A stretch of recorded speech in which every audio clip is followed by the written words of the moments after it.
Senate postponed zonal hearing of the 1999 Constitution review. More members of the House of Representatives jumped ship into the APC. And also on the program, a federal lawmaker from Ondo State will tell us the implication of this gale of infection in the parliament.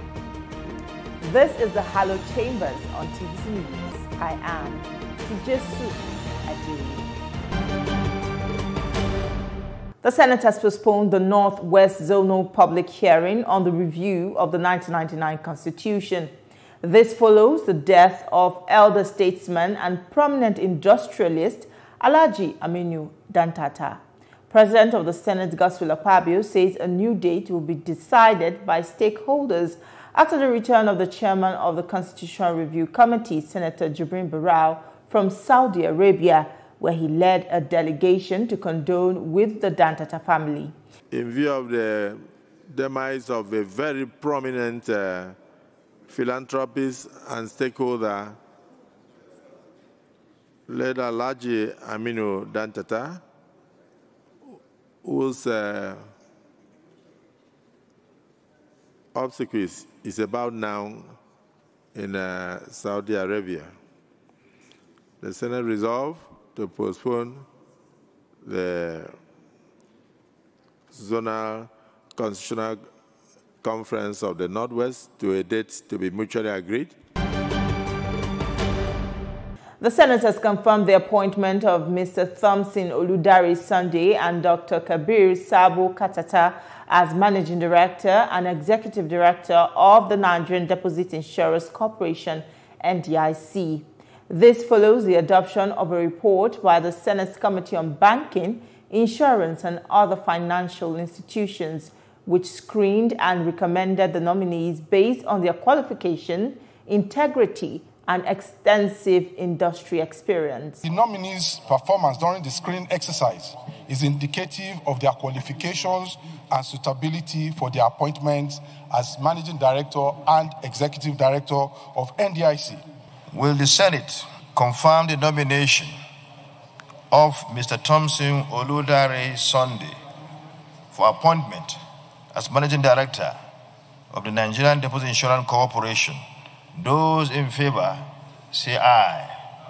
Those against say nay. The ayes have it. The nomination of Mr. Thompson Oludar Sunday is hereby confirmed as the Managing Director of the Nigerian Deposit Insurance Corporation. Members of the House of Representatives have defected to the All Progressives Congress. The Speaker of the House of Representatives, Abbas Tajuddin, announced their defections in separate letters from the legislature. 6 of the defectors are from the People's Democratic Party. The lawmakers cite internal party crisis, factionalization, and some irreconcilable differences as reasons for their defection. Resignation of membership of the People's Democratic Party, PDP, to the All Progressive Congress, APC. He said, "It is with great sense of responsibility and love for my people that I make this formal statement. Having been a loyal and committed member of the People's Democratic Party, PDP, for about 26 years, and through the party's platform, served the people of Okonafun and Oruk Anam Federal Constituency, Akwa Ibom State, and Nigeria diligently." And let me put it on record that where there is division within a party, the highest court of the land has ruled to interpret what that means.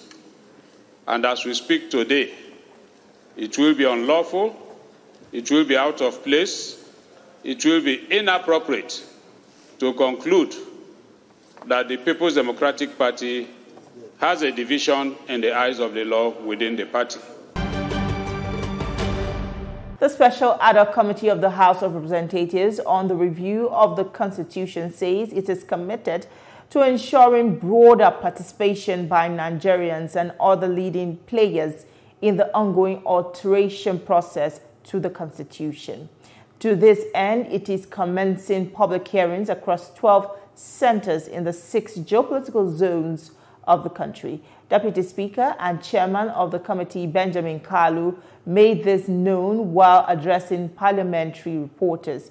The purpose of the summarized compendium is to facilitate public engagement by allowing citizens to seek clarifications, critically examine the bills based on their subject matter, and contribute through constructive input.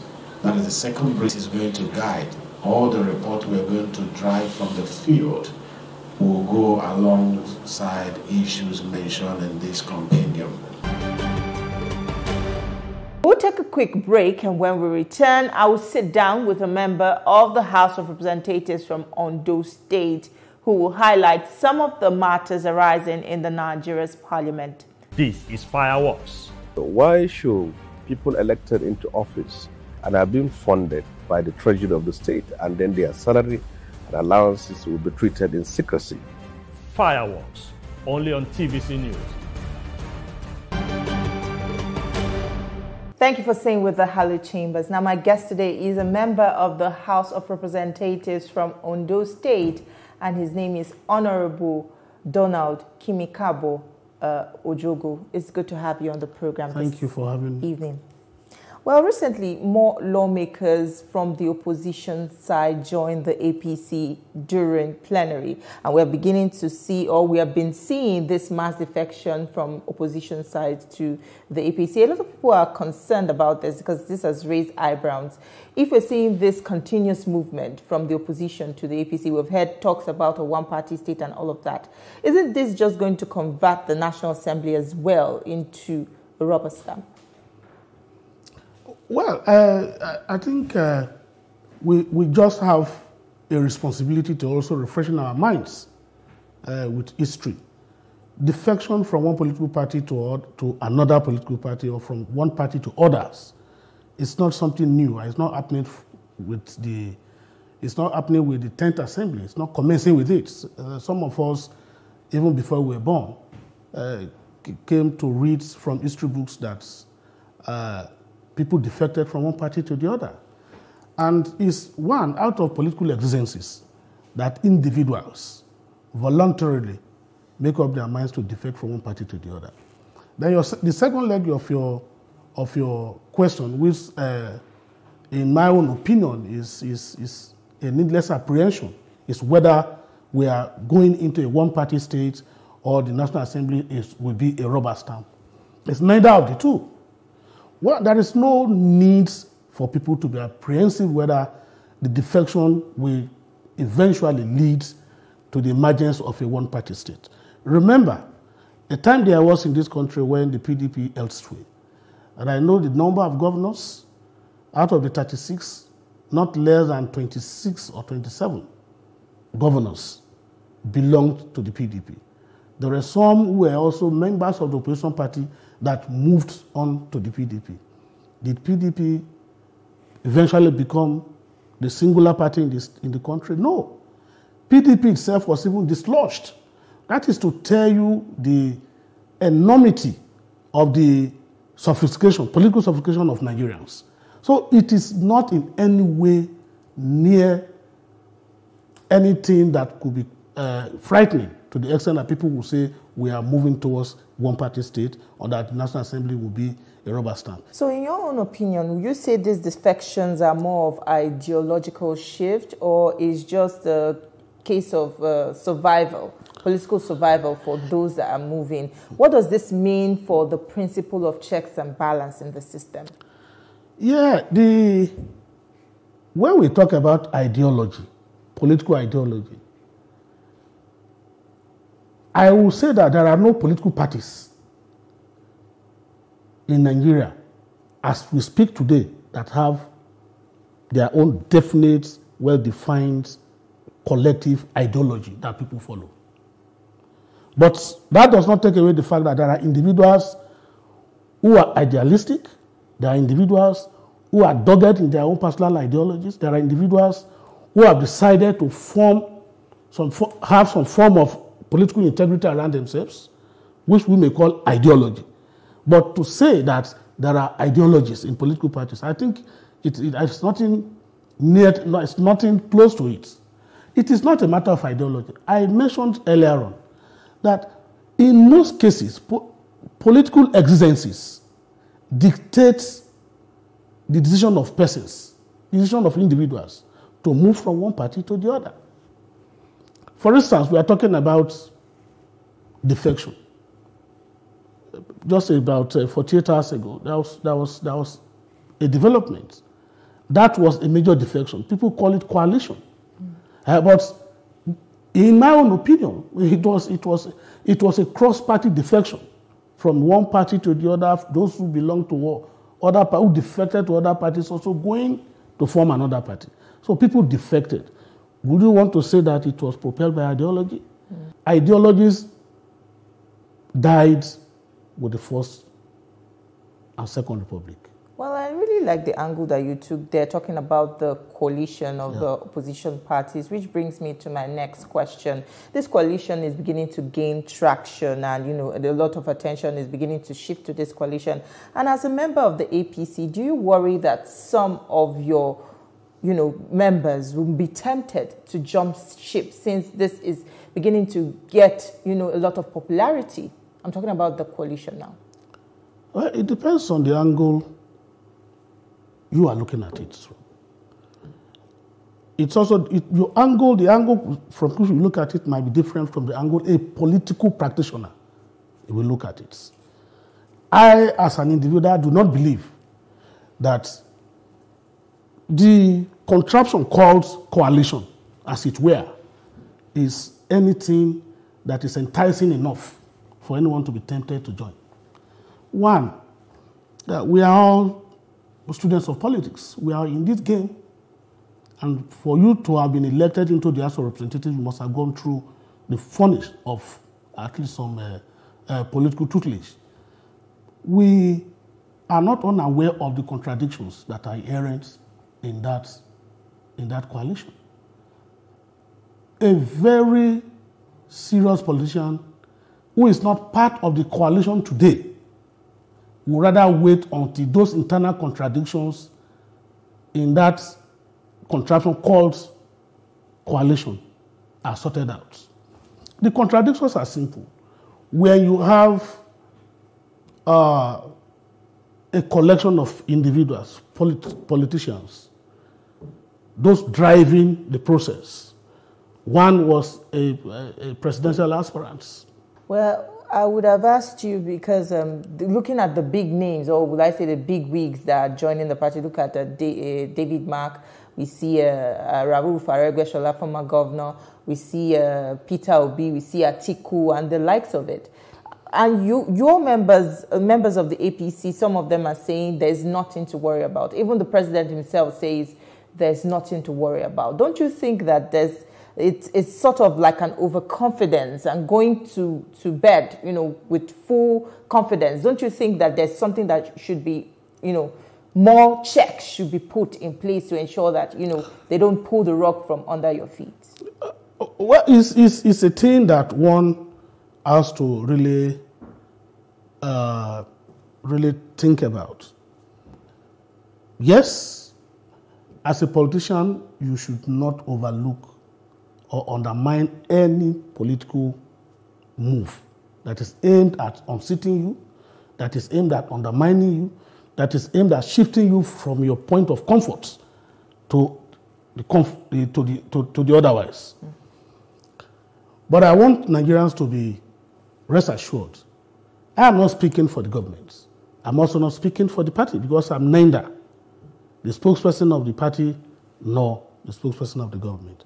I'm also not the spokesperson of the House. I'm speaking as an individual, as a member of the House of Representatives, as a stakeholder in the APC. But one thing is clear, that we have a leader in our party, in the person of President Bola Ahmed Tinubu. It's not a baby in this game. We believe strongly it's going to give direction, it's going to give supervision, it's going to provide leadership to confront this emerging monster. Because whether we like it or not, those big names you have mentioned are names.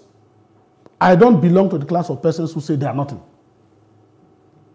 But I belong to the class of persons who express overconfidence that they cannot move an inch towards unseating the current government that is being headed by President Bola Ahmed Tinubu, GCFR.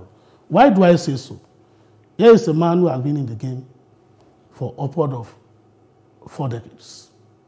And he made a statement. He said he had prepared for the presidency for almost 30 years. That is one.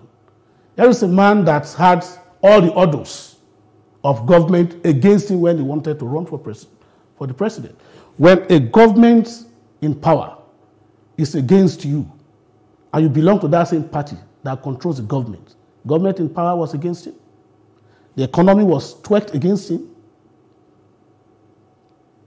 The people were incited by those who were beneficiaries of the party against the party itself, so that the man would be seen as somebody who could not be elected on the platform of that political party that had been decimated, that had been demarketed by even though they were beneficiaries of that political platform. He overcame.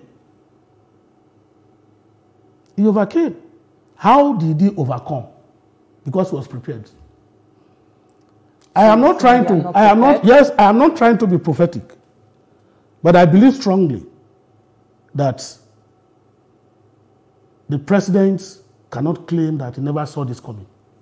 President Tinubu is not somebody that will entertain any fear. APC is not any party that will entertain any fear by these so-called big names that you have called. All right, we'll still continue the conversation, but that will be right after the short break. Don't go anywhere. There's more for you after this break. Stay with us. We'll be right back. Only strong men lead, not weak men who don't have knowledge, who don't have capacity, who don't have access. This is not just talk.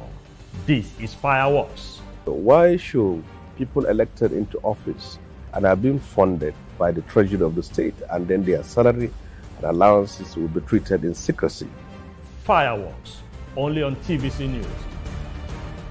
We're glad to have you back. You're still watching the Hallowed Chambers, and we still have with us in the studio Honorable Ojogo. Now, let's move away from party politics now. Let's talk about governance. Over 100 bills by the House of Representatives is still awaiting concurrence by the Senate. Do you have any idea why there's this delay? Yeah, to sit here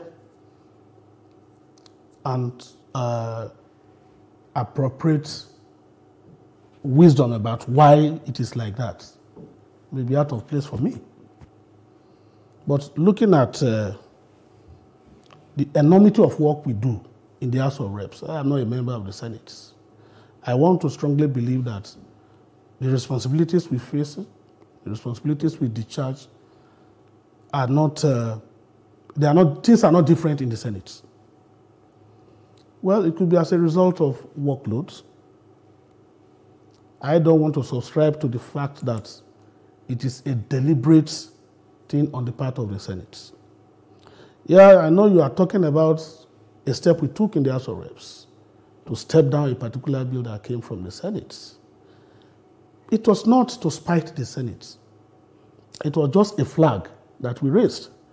So whatever color you ascribe to the flag, that is anybody's business. But we raised a flag. As our colleagues in the same political venture, as our colleagues in the same Nigerian project, felt, look, yeah, this is what we have observed. Please do A, Y, Z, so that work will be faster in the National Assembly. Yes, it is true that we have nothing less than 140, precisely 145 or 148 bills, if my records do not fail me, that are waiting concurrence by the Senate. But in the House of Reps, there is no bill from the Senate that gets delayed. Any bill that gets to the House of Reps is treated expeditiously, speedily, and swiftly. We even sacrifice some of our bills to ensure that bills from the Senate are attended to. But when the same benevolence is not extended to us, we may have every reason to think, one, as individuals to think differently, and as a body to also resolve to say that, yes, let us raise a collective observation to say that this should be corrected. Your constituency is currently battling severe flooding, and you raised the matter in the House of Representatives on this said matter. Since then, has any real action been taken to help your people in this regard? Yeah, there are processes for whatever remediation that has to be embarked upon.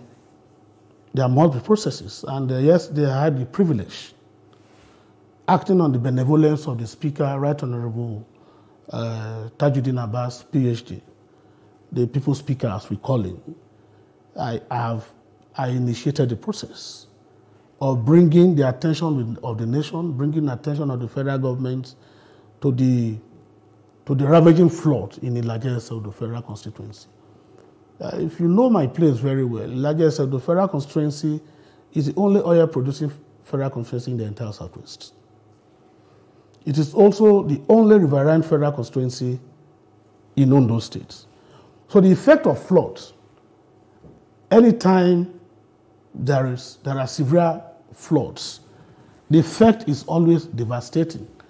But from what the House had resolved yesterday, drawing the attention of the federal government, I am going to meet with critical stakeholders. Of course, I'm going to brief my governor the step I've taken. He's the leader of my state. And incidentally, my governor is also from my federal constituency. So I'm going to brief him, one, as my governor, and secondly, as somebody who is also more concerned than me. So the step that we will take might not be for the TV, but steps will definitely be taken. There will be behind-the-scene moves to ensure that a lot is done to ameliorate the suffering of our people. Yeah, I was going to ask that beyond the motion, is there any other real steps that you take that, people will feel the impact immediately? Because, you can raise the motion and, the processes may delay, but what kind of intervention are you also making for your people to ensure that they feel not left alone in this very trying Yes, time? that is, I am representing them. I represent my federal constituency, and at every given point in time, it is my duty and responsibility to ensure that I raise the red flag where it is necessary. I raised the red flag, as I told you yesterday. And it is now my own responsibility to go back home and brief my governor to map up strategies. The strategies and the suggestions that I have in mind that I will table before Mr. Governor are only known to me, and I cannot disclose them until I get to Mr. Governor. So whatever we will do to ensure that the sufferings of these people who are affected is ameliorated will be discussed not now, will be discussed much later.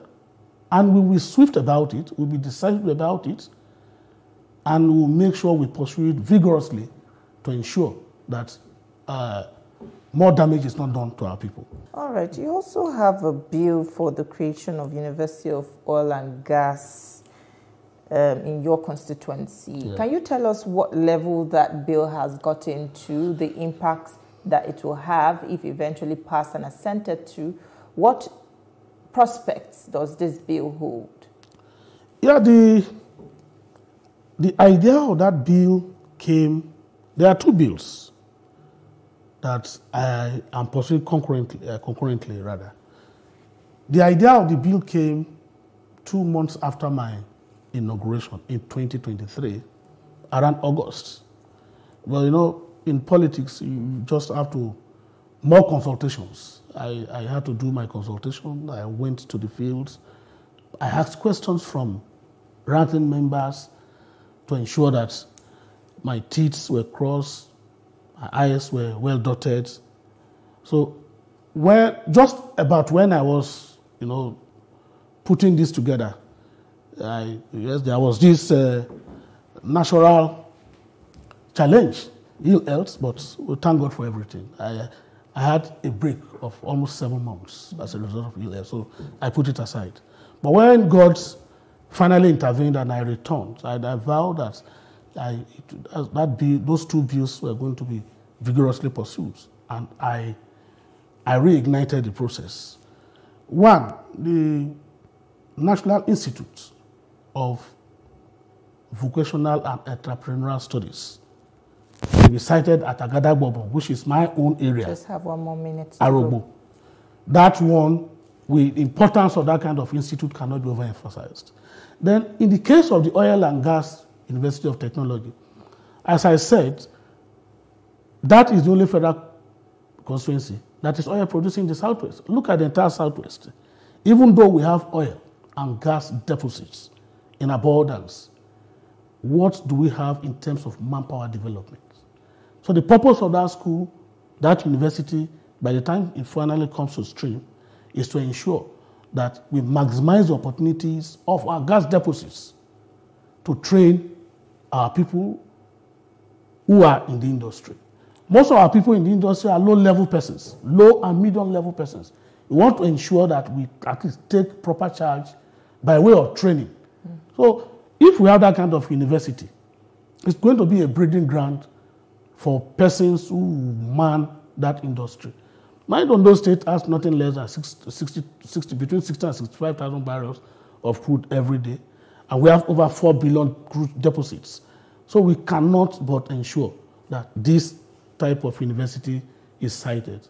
After all, we have this kind of university or institute in places where there are no oil deposits. So what stops from pursuing it? All right. I believe strongly it will come to fruition with the support of Mr. Speaker, with the support of the government, with the support of Mr. President. That's all on our program today. Do not forget to keep a date with us next week when we will bring you fresh updates on activities in the Parliament. You can see this episode again on TVC News YouTube channel. Do not forget to like, subscribe, and share. Thank you for watching. I am Tijesu Adewi. See you next time.